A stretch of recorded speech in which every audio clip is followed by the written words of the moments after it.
Today, we review the Ram 1500. Now, if you're not sure which version this is, neither are we. They make 14 of them, but we're pretty sure it's the Rebel because it's got big ass tires and, well, the window sticker says it's a Rebel.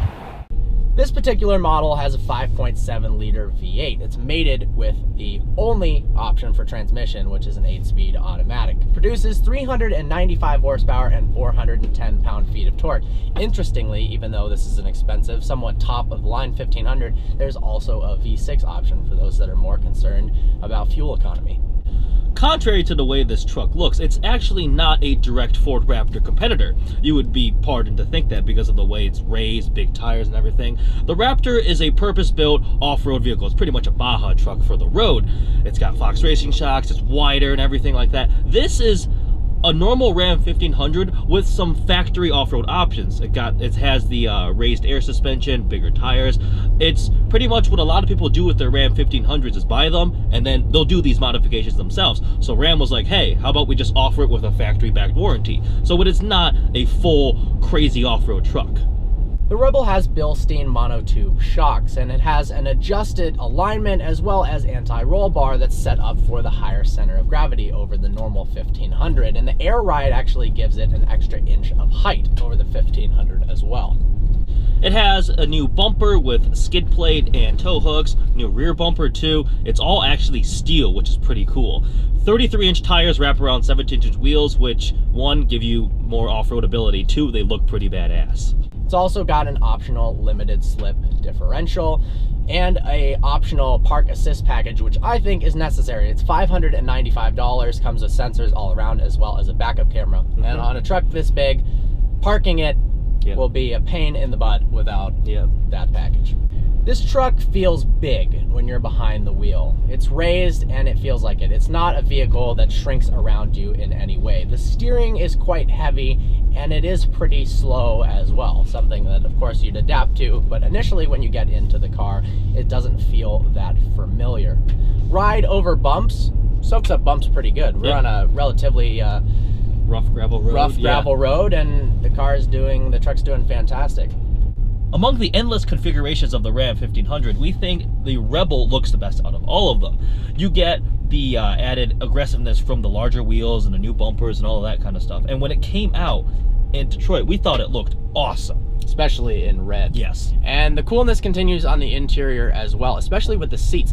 Now, if you can see, the seats actually have the same pattern on them tread pattern as the exact tires that come on this car. Yeah. It's pretty neat. I love the black and red contrasted interior. It's actually the only option you can get with the Rebel. Amenities wise, it's actually really nice in here. You've got heated seats, a heated steering wheel. How big was the screen? 8.4 inches and just a ton of storage space.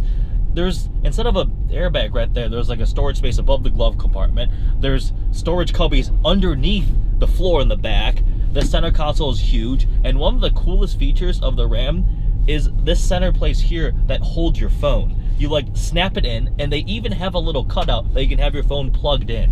What I'm surprised about is, in this day and age, everyone has their cell phones. Yes. iPhone, Samsung, Droid, it doesn't matter. Nobody has figured out a good way to put your phone. They just assume you put it in the cup holders or whatnot, or you leave it in your pocket. This, they figured it out. You can see your phone. I guess it could promote distracted driving, but you can charge it. You could use it for navigation if the vehicle didn't have it. It's really awesome. And, you know, of course, you've got plenty of space you've got a bed in the back. But if you fold down these seats, it's got it configured where this fold out comes and it makes a perfectly flat surface. So instead of sometimes there's this awkwardly shaped rear cargo space, it's perfectly flat.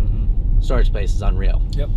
In a world of extremely expensive luxury trucks, this actually strikes a nice balance between utility and creature comforts. I think it's a cool combination of those two. Absolutely. If you're going to get a 1500, I think this is the one to get. It's got the upgrades that you would want with nothing more, without being ridiculously expensive. This isn't a $70,000 luxury truck. It doesn't come with some of the features that the very upper end luxury trucks have. Whatever exactly. But you can get those if you want, if that's what you're preferring.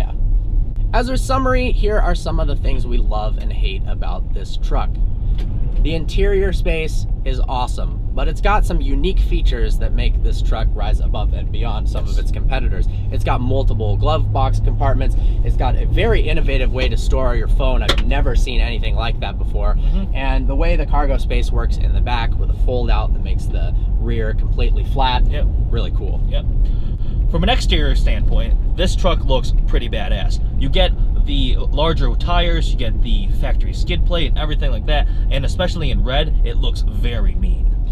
It's also got an air suspension system that you can control both inside the car and with your key fob. What's really cool is once you raise this car up, if you exit the vehicle and you come back and you want it to be a little bit easier to get in, you can double click on the key fob and actually lower the car before you get in. And there's multiple ride heights as you're driving. You can be controlled here for off-roading or for just more comfortable aero mode when you're just cruising down the freeway. Some of the things we hate about it. There aren't many, actually. It's a pretty cool truck. The first one is the fact that for a similar amount of money and similar amount, like the way it looks, a Raptor will outperform this in many aspects. A Raptor is a purpose-built off-road truck that Ford offers, whereas this is more of a built, tacked on factory, a few little off-road options, like a package for the truck.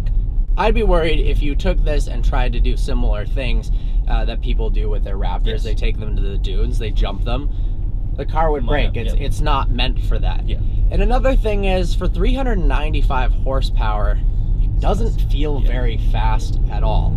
There are trucks out there with much bigger engines for similar amount of money. You can't get the big 6.4 Hemi in this truck.